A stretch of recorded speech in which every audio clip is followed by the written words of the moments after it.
तुम हातिम ताई के पास जाओ और उससे इसका घोड़ा मांगो, अगर वो घोड़े का इसार कर देता है तो हातिम ताई यकीनन सखी इंसान है। यमन में एक कबीला आबाद था जिसका सरदार हातिम ताई था। उसकी सखावत से दुनिया का हर शख्स वाकिफ था। आज हम आपको हातिम ताई की सखावत का एक किस्सा बताते हैं। कहते हैं कि रोम के बादशाह के दरबार में एक दिन हातिम ताई की सखावत का तज़किरा हुआ। एक शख्स ने बताया कि हातिम ताई के पास उम्दा नस्ल का एक घोड़ा है। वो खूबसूरत इतना है कि जो भी देखता है इसकी तारीफ किए बगैर नहीं रहता।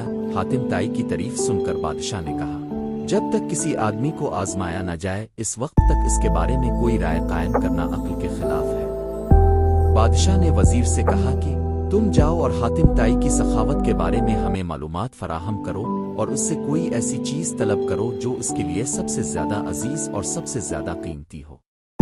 अब इससे इसका तेज रफ्तार घोड़ा तलब करे। बादशाह को दरबारी की ये बात पसंद आई। इसने वजीर से कहा कि तुम हातिम ताई के पास जाओ और उससे इसका घोड़ा मांगो, अगर वो घोड़े का इसार कर देता है तो हातिम ताई यकीनन सखी है।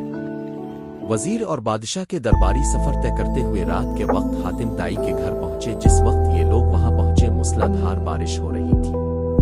घुप अंधेरे में बादलों की गरज चमक माहौल को खौफनाक बना रही थी। ऐसे खराब मौसम में घर से निकलना और मेहमानों के खाने का इंतजाम करना बड़ा मुश्किल काम था, लेकिन हातिम ताई ने मेजबानी का हक अदा किया और मेहमानों की तवाज़ो और आराम व आसाइश का पूरा इंतजाम किया। दस्तरखान पर लजीज भुना हुआ गोश्त खाकर मेहमान खुश हो गए और सफर की थकान आतारने के लिए आराम से गहरी नींद सो गए। सुबह के वक्त बारिश थम चुकी थी और फिजा साफ हो गई थी। दरख्त धुले हुए और ठंडी हुआ चल रही थी। नाश्ते के दौरान वजीर ने मेहमान नवाजी का शुक्रिया अदा किया और कहा कि हमारे बादशाह के सामने आपके घोड़े की बहुत तारीफ की गई है। बादशाह चाहता है कि आप अपना घोड़ा उनकी खिदमत में नजर कर दें। वजीर की बात सुनकर हातिम ताई अफसोस के साथ हाथ मिलने लगे और अफसुर्दा लहजा में कहा कि अगर आप घोड़ा लेने आए थे तो ये बात आते ही मुझे बता देनी चाहिए थी, लेकिन अब मैं मजबूर हूँ इसलिए कि मेरा प्यारा घोड़ा इस दुनिया में नहीं है। पूरी रात तूफानी बारिश बरसती रही। मेरे लिए मुमकिन नहीं था कि इतने सारे लोगों के खाने का इंतजाम कर सकूं। ये भी मुमकिन न था कि गांव से जियाफत के लिए कोई जानवर मंगवा सकता।